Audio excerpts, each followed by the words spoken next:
जय श्री गणेश, जय मां पंचशक्ति।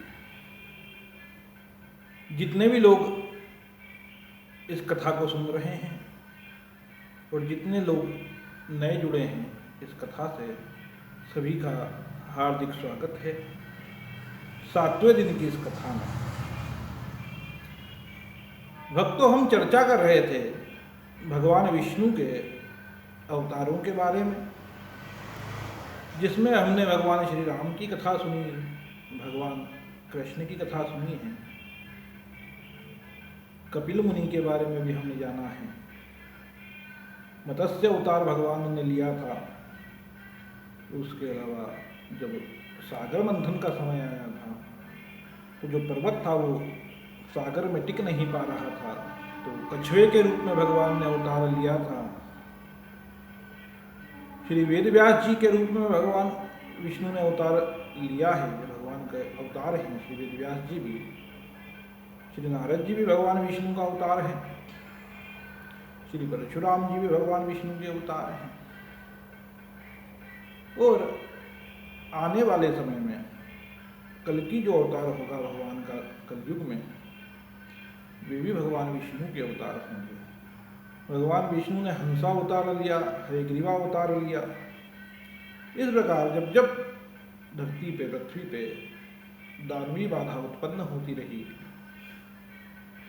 धर्म की हानि होती रही, तब तब भगवान ने अवतार लेकर के उन समस्याओं का समाधान किया। वामन भगवान को भी प्रणाम है और भगवान विष्णु को प्रणाम करते हैं। हम कथा में आगे की ओर चलते हैं, प्रस्थान करते हैं। भगवान विष्णु के अवतारों की अगर मैं चर्चा करने लग जाऊं तो बहुत लंबी कथा हो जाएगी। अब मैं यही विचार कर रहा था कि कथा को जो मैं वीडियो के माध्यम से आप लोगों तक पहुंचा रहा हूं, कि कथा को 9 दिन में पूर्ण कर दूं या 15 दिन तक लेकर के चलूं, क्योंकि जगदम्बा की कथाओं का अंत नहीं है। जब से शुरुआत हुई सृष्टि की, उसके भी पहले से जगदम्बा की शक्ति थी, शक्ति है और शक्ति रहेगी। आदि मध्य अंत से रहित कहते हैं भगवती को।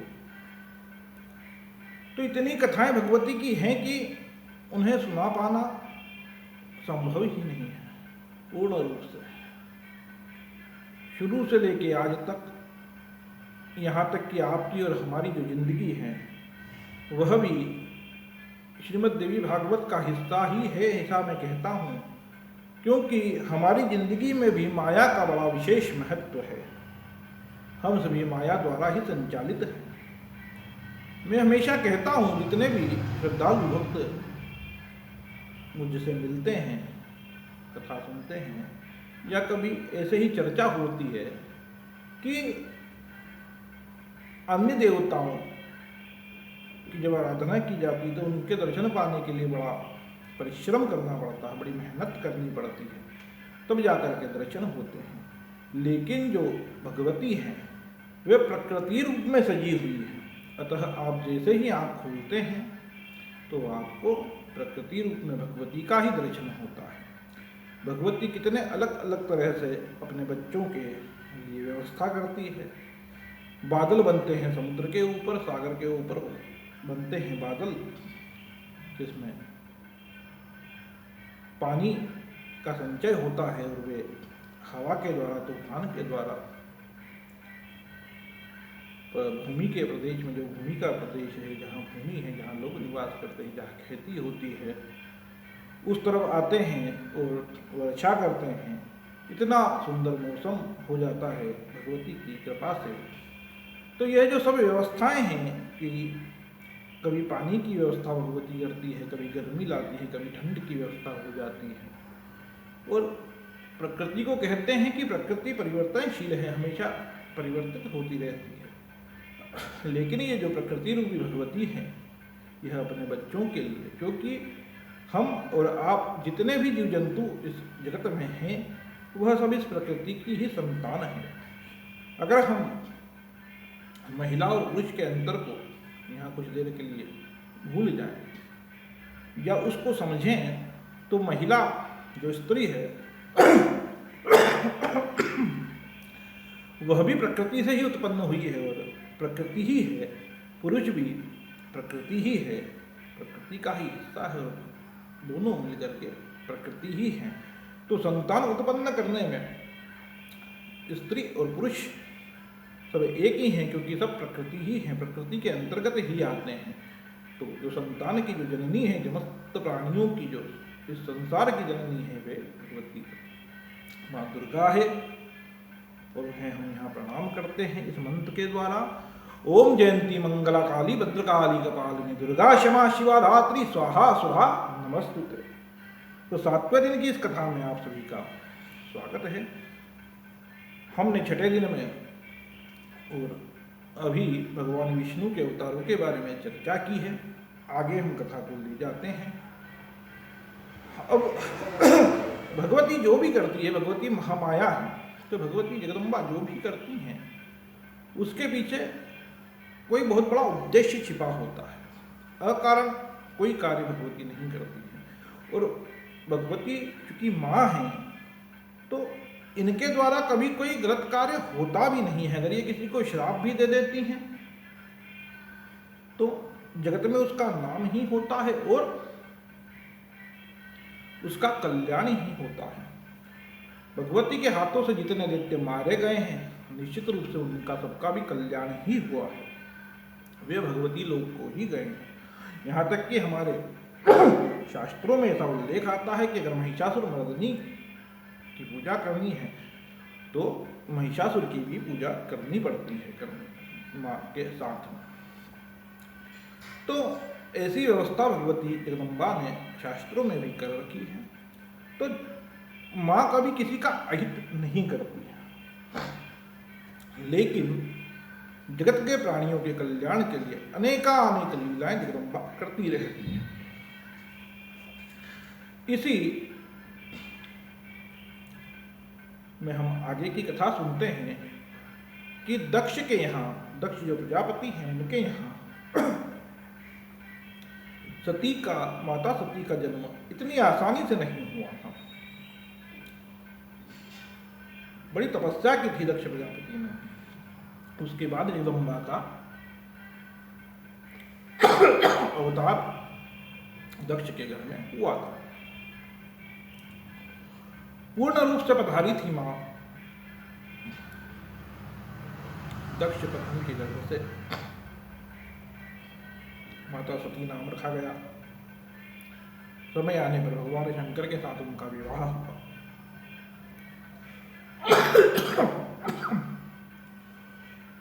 क्षमा करना, थोड़ी सी तबीयत ठीक नहीं है, पर कथा को सुचारू रूप से चलाना भी अति आवश्यक है। तो बड़ी तपस्या के बाद दक्ष प्रजापति को वह संतान प्राप्त हुई थी जिसे भगवान शंकर की पत्नी होने का सौभाग्य प्राप्त हुआ था। यह जगदम्बा की माया कुछ इस तरीके से कार्य करती है कि उनके स्वयं के जो पिता हैं, जिस घर में उन्होंने जन्म लिया है, उनके पिता के मन में विष्णु के प्रति द्वेष उत्पन्न हो गया और उन्होंने एक यज्ञ का अनुष्ठान का, यज्ञ का आयोजन किया जिसमें भगवान शिव को नहीं बुलाया। माता सती भगवान शंकर को ना बुलाए जाने के कारण परेशान थी। वे वहां गई, हालांकि भगवान शंकर ने बहुत इनकार किया, मना किया, लेकिन फिर भी जगदम्बा वहां जाती है। अब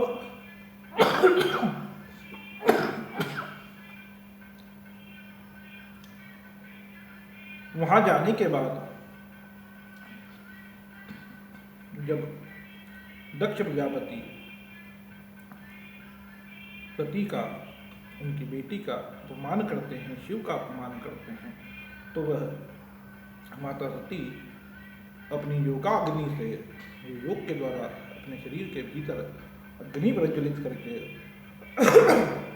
अपनी उस देह को शांत कर देती है, अपने उस देह को भस्म कर देती है। ऐसी कथा आती है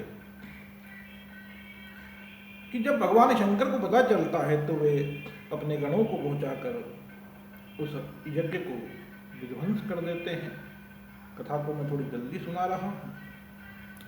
उस यज्ञ का विध्वंस कर देते हैं और माता सती के जो देह है, उसका जो पावन शरीर है, उसे अपने कंधे पर रख करके भगवान विलाप करने लग जाते हैं और दुनियादारी को भूल करके वे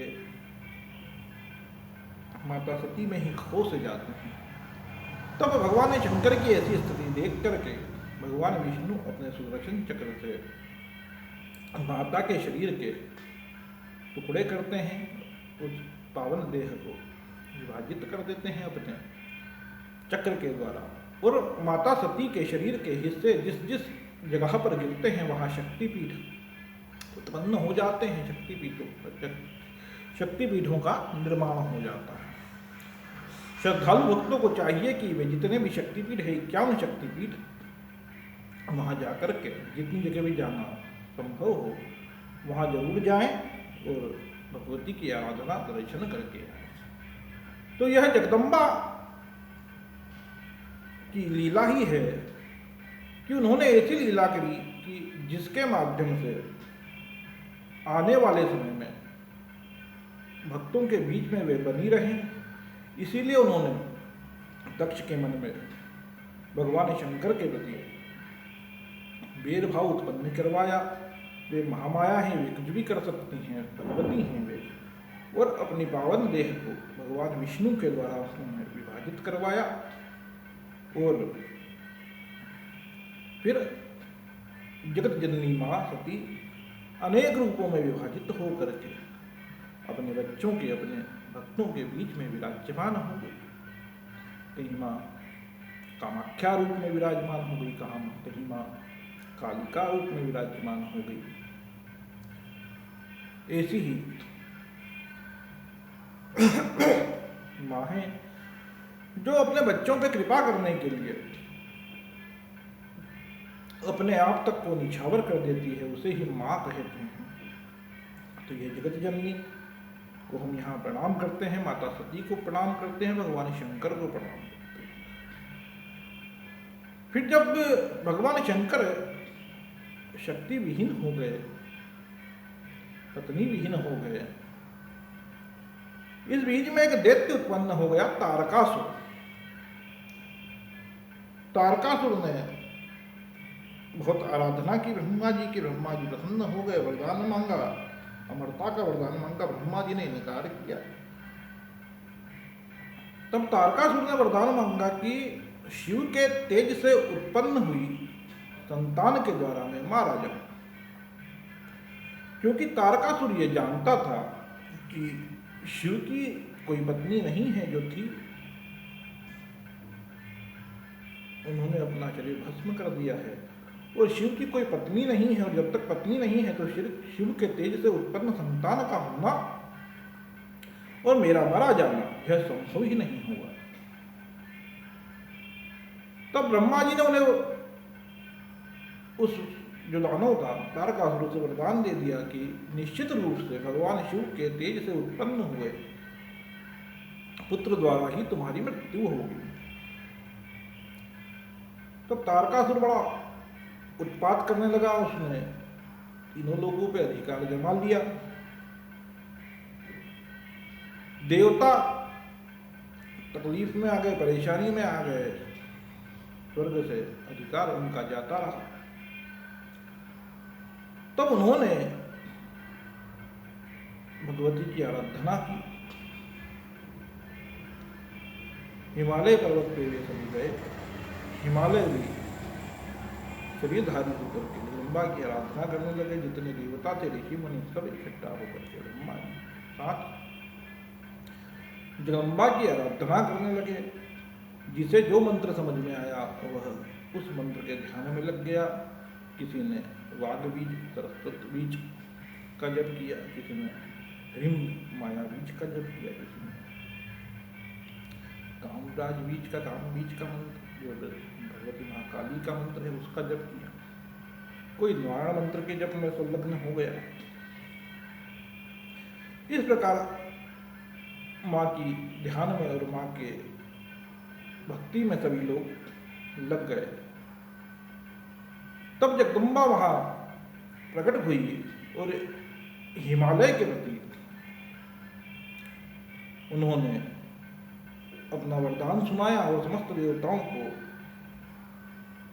अपना आशीर्वाद प्रदान किया और देवताओं से कहा कि निश्चित रूप से मैं तुम्हारी सभी समस्याओं का निराकरण करूंगी और हिमालय के घर पर मेरा अवतार होगा।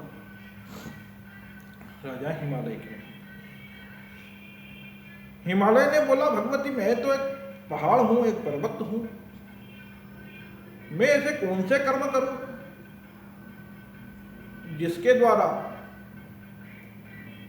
ऐसा पुण्य का मैं अर्जन कर सकूं कि आप स्वयं मेरे घर में बेटी रूप में पधारेंगी, तो मुझे वह ज्ञान देने की कृपा करें।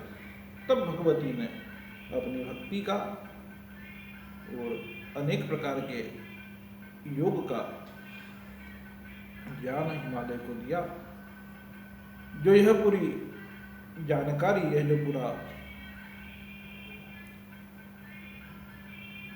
भगवती द्वारा जो जानकारी और योग का जो शास्त्र जो पूरा जानकारी दी गई हिमालय को, इसे श्रीमद् देवी गीता कहते हैं। यह जो देवी गीता है इसके कुछ मंत्र आपको 5 मंत्र श्री देवी अथर्वशीर्ष में भी मिल जाएंगे। तो सभी भक्तों को श्री देवी जो भगवती का अथर्वशीर्ष है उसका पाठ करना चाहिए। वो माँ भुवनेश्वरी की स्तुति भी है और श्री विद्या के जितने विद्यार्थी हैं, जितने भी लोग श्री विद्या की आराधना करते हैं, विशेष रूप से उन्हें श्री देवी अथर्वशीर्ष का पाठ निरंतर करना चाहिए। वैसे भगवती के किसी भी रूप की आप पूजा करते हैं, भगवती का अभिषेक आप श्री देवी अथर्वशीर्ष से कर सकते हैं। तो भगवती ने हिमालय के प्रति ज्ञान का उपदेश किया और भगवती अंतर्ध्यान हो गई। तत्पश्चात हिमालय के यहाँ भगवती का जन्म हुआ, समयानुसार वे बड़ी हो गई। नारद जी ने उन्हें पंचाक्षरी मंत्र दे दिया, भगवान शिव की आराधना करने लगी और शिव से उनका विवाह हो गया। अब भगवान शिव के साथ उनका विवाह होना इतना आसान तो था नहीं, क्योंकि भगवान तो भगवान है, भगवान शिव को जन्मा कहते हैं। और जो माता पार्वती है वे हिमालय राज की पुत्री हैं। तो यहाँ तप का महत्व बताते हुए देखो, तप में वह शक्ति है कि इंसान देवत्व को भी प्राप्त कर सकता है तप के द्वारा। भगवती को भी तप अति प्रिय है, भगवान शिव को भी तप अति प्रिय है, भगवान विष्णु को भी, जितने भी भगवान है सबको तप अति प्रिय है। जो तप करता है उसे वरदान अवश्य मिलता है, वह अपनी जो मनोकामनाएं हैं उसे पूर्ण जरूर कर लेता है। तो माता पार्वती ने भी बहुत समय तक भगवान शंकर की आराधना की, भगवान शंकर के लिए तपस्या की, आहार को कम किया, फिर निराहार रह करके भगवान की आराधना करती रही। उसके बाद भगवान, यह बड़ी अच्छी कथा है, पूरी शिव पुराण में बड़ी अच्छी तरह से इसका बखान किया गया है। किसी दिन इसको अलग से ही कोई वीडियो बना करके या कहीं कार्यक्रम में जब कथा होगी देवी भागवत की, तो विशेष रूप से इस जो कथा है इसको सुना करके आप लोगों के सामने प्रस्तुत करूंगा। तो भगवान शंकर का विवाह हो जाता है। भगवान शंकर विवाह होने के बाद भी माता पार्वती को कई उपदेश देते हैं, और भगवान शंकर और माता पार्वती के बीच में हुए जो संवाद है, जिसे भगवती माँ पार्वती को जो भगवान शंकर पुनः भगवती बनाने के लिए, माँ दुर्गा का स्वरूप माँ पार्वती में पुनः लाने के लिए जो उपदेश देते हैं, उसी को तंत्र शास्त्र भी कहा गया है। तंत्र शास्त्र जितने भी हैं उसमें भगवान शंकर का उपदेश और माता पार्वती का सवाल है। सवाल जवाब में ही पूरा तंत्र शास्त्र है। जो शुद्ध तंत्र है वह आत्मकल्याण के लिए है, शक्ति का बढ़ाने के लिए है। कोई उसे अन्यथा न ले। कई लोग दुरुपयोग में लग गए तंत्र शास्त्रों के, उन्हें उस हिसाब से उनकी गति भी होती है। तंत्र शास्त्र मेरा विषय नहीं है, लेकिन जितनी जानकारी मुझे है उतनी मैंने आप लोगों को यहाँ आप लोगों के आगे प्रस्तुत करी। तो हम कथा पे चलते हैं। फिर भगवान शंकर के यहाँ समय आने पर संतान होती है कुमार कार्तिकेय, और कुमार कार्तिकेय के साथ तारकासुर का युद्ध होता है, और कुमार कार्तिकेय तारकासुर का वध कर देते हैं। तो इस प्रकार यह पूरी कथा है कि तारकासुर भगवान शंकर के बेटे के हाथ मारा जाता है। भगवान कार्तिकेय की भी, जो कार्तिकेय हैं, स्कंद जिन्हें कहते हैं, उनके जन्म की भी बड़ी लंबी कथा है। अगर मैं एक एक कथा को कहते जाऊंगा तो यह कथा महीने, 2 महीने, 3 महीने तक चलती रहेंगी। इसलिए मुख्य मुख्य कथाओं को मैं कहता जाता हूँ। कोई गलती हो तो क्षमा करना, क्योंकि मैं कोई ज्ञानी ध्यानी नहीं हूँ। तो यहाँ जो स्कंद जो हैं, उन्हें देवताओं की सेना का प्रमुख बनाया जाता है, सेनापति बनाया जाता है। तो जो देवताओं की जो सेना होती है उसका जो नाम रहता है वो देवसेना कहते हैं। तो जो देवसेना है वे भगवती शक्ति का ही स्वरूप है, और वे कार्तिकेय की शक्ति हैं। इन्हें छठी देवी भी कहते हैं। हम इसका बाद में प्रसंग भी सुनेंगे। जो देवसेना है, जो षोडश मातृका में इनका स्थान आता है, तो उन भगवती को भी हम यहाँ प्रणाम करते हैं, और कुमार कार्तिकेय को भी प्रणाम करते हैं। तो कहने का तात्पर्य यही है बस कि भगवती की आराधना करते रहें, और निरंतर जब भगवती का हम ध्यान करते हैं और भगवती का जप करते हैं तो भगवती की कृपा मिलती ही है। भगवान गणेश ने भी माता की सेवा की थी, माँ के आदेश को माना था। तब जगदम्बा ने उन्हें देवों का प्रमुख प्रथम पूज्य बना दिया। ऐसी जगदम्बा की कृपा है। और अगर हम और चर्चा करें भगवती की, भगवती किसी को देवत्व तक प्रदान कर देती हैं, तो उस कड़ी में एक कथा और आती है मेरे ध्यान में। ये श्रीमद् देवी भागवत का हिस्सा तो नहीं है, स्कंद पुराण का हिस्सा है ये, जहाँ तक मुझे जानकारी है कि महाभारत में जो भीम हैं उनके पुत्र, भीम के जो बेटे हैं उनका नाम घटोत्कच है, घटोत्कच के बेटे का नाम है बर्बरिक जी। तो बर्बरिक जी ने भी माँ दुर्गा की आराधना की थी। भगवान श्री कृष्ण उनके गुरु हैं। उन्होंने जब जीवन का लिए पूछा था कि जीवन के लिए सर्वश्रेष्ठ उपाय क्या है और उद्देश्य क्या होना चाहिए, तो भगवान श्री कृष्ण ने कहा था कि जगत कल्याण ही सर्वश्रेष्ठ है, इस जीवन का उद्देश्य जो होना चाहिए। लेकिन हम कोई भी कार्य तब कर पाएंगे जब हमें शक्ति होगी, और शक्ति पाने के लिए शक्ति की आराधना करनी पड़ती है। तब बर्बरिक जी ने भी माँ दुर्गा की आराधना की थी 3 वर्षों तक, जंगल में जाकर के एकांत में रह करके। उसी के प्रभाव से वे शक्ति संपन्न हुए थे और उन्हें देवत्व भी समय आने पर माँ दुर्गा ने ही दिया था, अमृतत्व भी माँ दुर्गा के द्वारा ही दिया गया था। तो इसी कल्याणी जो माँ है माँ दुर्गा, उनको हम प्रणाम करते हैं।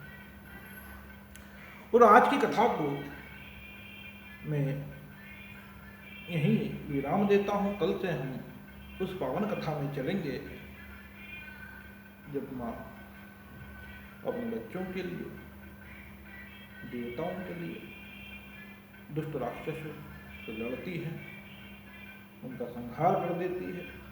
जो कथा दुर्गा सप्तशती में भी है, मार्कंडेय पुराण में भी है, शिव पुराण में भी है, स्कंद पुराण में भी है और महाकाली पुराण में भी है और अनेक जगह पर इसका उल्लेख हुआ है। तो हम उस पावन कथा में चलेंगे कल। और सभी से मेरा यही निवेदन है कि जो भी लोग इस कथा को देख रहे हैं वे सभी मेरी जो चैनल है कोलू भगत, उसे सब्सक्राइब जरूर करें और ज़्यादा से ज़्यादा इस वीडियो को शेयर करें, ज़्यादा से ज़्यादा लोगों तक इसे पहुँचाएं। बस इतना ही मैं चाहता हूँ। बाकी माँ शक्ति की, माँ भुवनेश्वरी की, जो माँ दुर्गा है, उनकी कृपा आप सब पर बनी रहे, आप सबकी माँ रक्षा करें और सभी मनोकामनाएं पूर्ण करें। इन्हीं शुभकामनाओं के साथ हम कल पुनः मिलेंगे 8वें दिन की कथा में। जय माता दी।